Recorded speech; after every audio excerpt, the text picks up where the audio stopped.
His rise from a teacher to a retail pioneer, and his business career became a beacon of hope for many.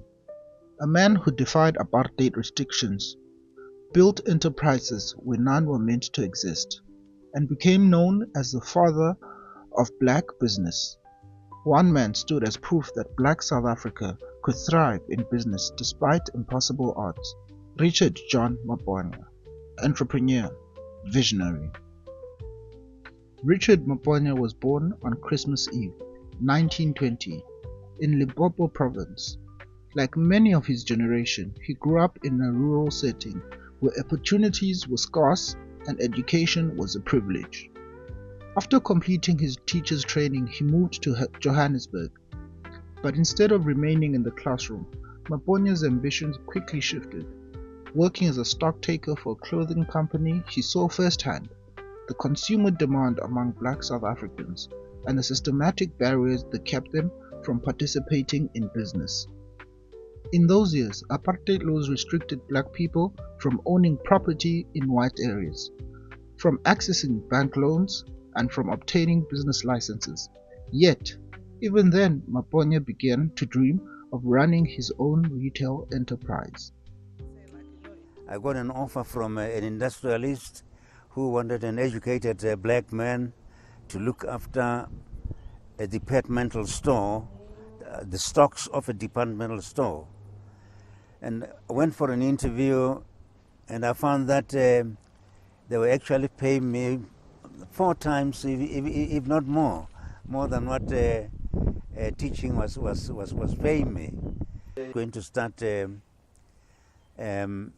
first retail clothing store in Soweto.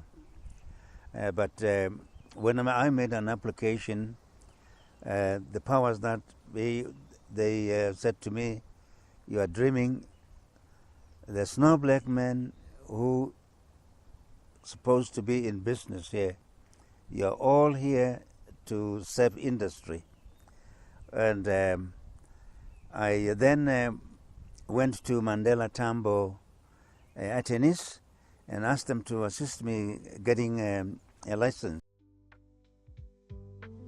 In the 1950s, Richard Maponya secured a license to run a dairy business. Every morning, he and his wife Marina, herself a trailblazer and cousin to Nelson Mandela through marriage, would deliver milk by bicycle to households in Soweto. It was hard work, but it provided 2 crucial things: income and insight into the buying power of Soweto's growing community. The dairy business was soon shut down by apartheid authorities, who tightened licensing restrictions for black entrepreneurs. Yet, Maponya refused to give up. Each setback became fuel for a larger vision. During this period, Richard Maponya formed friendships with members of the ANC's legal team, including Nelson Mandela and Oliver Tambo, who assisted him in navigating the complex licensing system.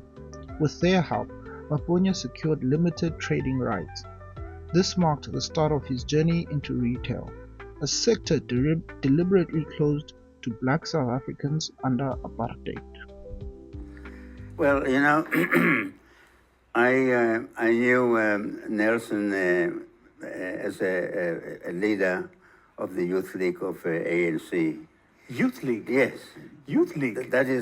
That's going a long way back. That is when I met Dr. Mandela. That's when he still had the line, right? Yes. Exactly. Did you have the line as well? I also had the line. You're running your toilet now. Yeah. No, that was the fashion, Okay. So you meet him when he's in the youth. Yes. And later on, I bumped against Marina. We got married, and only then that I found out that Marina was a cousin to Nelson. Oh, wow. Yes, and that strengthened our relationship. We worked very, very, very closely with Nelson. Yes. When he was still incarcerated, we used to go and see him. Yeah. we would go with Marina, Yes. and we spent the whole day with Nelson. Few months just before he was about to be released, we went to see him, and we spent the whole day with him. By the 1960s, Maponya managed to establish clothing stores that catered to the Soweto community. These shops became famous for selling high-quality goods, often smuggled in or acquired through creative loopholes. At a time when black South Africans were treated as second-class citizens, Maponya stores gave them access to the same fashionable clothing worn in Johannesburg city centre. His shops thrived, and he expanded steadily, opening new branches across Soweto. He was more than just a retailer, he was a symbol of possibility. Customers flocked not only for the products, but also for the dignity of being treated as valued customers. Richard Maponya understood the danger of relying on one sector under apartheid restrictions. He diversified, venturing into general retail, motoring, and eventually property. He established bottle stores, petrol stations, and a BMW dealership, the first black-owned BMW franchise in South Africa. Though it operated under intense government scrutiny, it marked a milestone. A black businessman dealing in luxury cars, defying stereotypes about what black South Africans could achieve. Each new venture demonstrated Maponya's resilience in navigating a hostile system that wanted him to fail. I just said, I need to do something else. I then opened up the first butchery, and then grocery. Those who live in Soweto will remember Maponya supply stores. I would have queues from sunrise until 9-10 o'clock, because I was selling grade 1 and super meat only. I wanted to give my people the right quality. I even had white customers buying from me. Then I extended grocery and fruit and vegetables. I went on to get into motor industry. I got into a garage business. I got into a bottle store business. I got into a car dealership business. The first car dealership, those who live in Soweto will remember Mountain Motors, where I was selling Chevrolet motor cars and Isuzu trucks. Perhaps the greatest challenge of Maponya's career was his dream to build a world-class shopping center in Soweto. For decades, the apartheid government refused to grant him the land and permissions. He applied repeatedly, only to be turned away. Banks refused him loans. Officials argued that black townships did not need modern shopping complexes. Yet, Maponya persisted. He acquired plots, negotiated with international investors, leveraged every possible connection.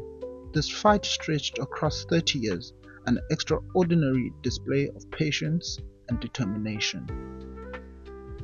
In 2007, when Richard Maponya was already in his late 80s, his vision finally came true. Maponya Mall opened in Soweto with great fanfare.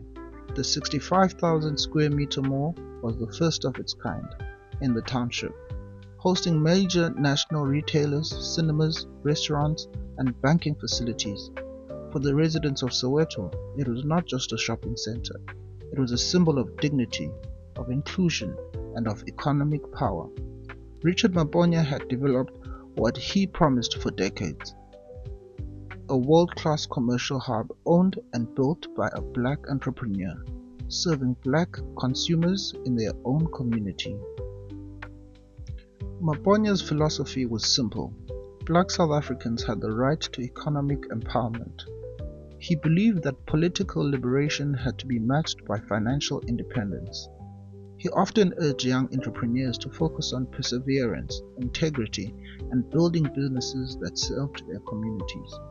He once said, we have achieved political freedom, but now we need to achieve economic freedom.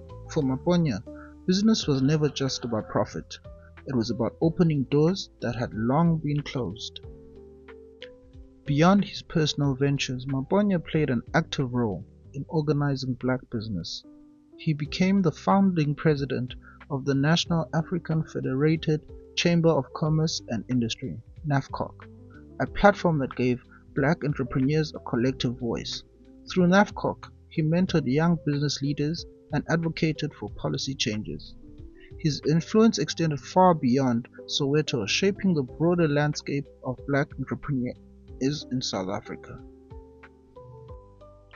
Even in his later years, Richard Maponya remained active in business and community projects. He invested in education initiatives, youth programs, and continued to mentor upcoming entrepreneurs. He lived to see the fruits of his persistence, a democratic South Africa, where his mall stood as a monument to perseverance. Richard Maponya passed away on January 6, 2020, at the age of 99. His death was mourned nationwide, with tributes coming from government, leaders, business figures, and ordinary South Africans who had shopped in his stores, fueled up at his petrol stations, and worked in his businesses. Richard Maponya's legacy is etched into South Africa's economic history. He was more than a businessman. He was a pioneer who proved that black South Africans could succeed in enterprise, even under a system designed to exclude them.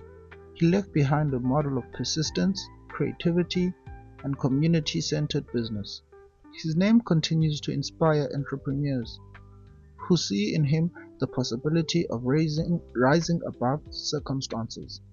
Maponya Mall remains a landmark in Soweto, but his true legacy lies in the mindset he fostered, that economic liberation is as vital as political liberation. Richard Maponya's life was a story of defiance, not with weapons or protests, but with commerce, persistence, and vision. From delivering milk on bicycles to opening a multi-million rand shopping center, his career spanned nearly a century of struggle and achievement. He showed that entrepreneurship can be an act of resistance, and that business can be a tool for dignity and empowerment.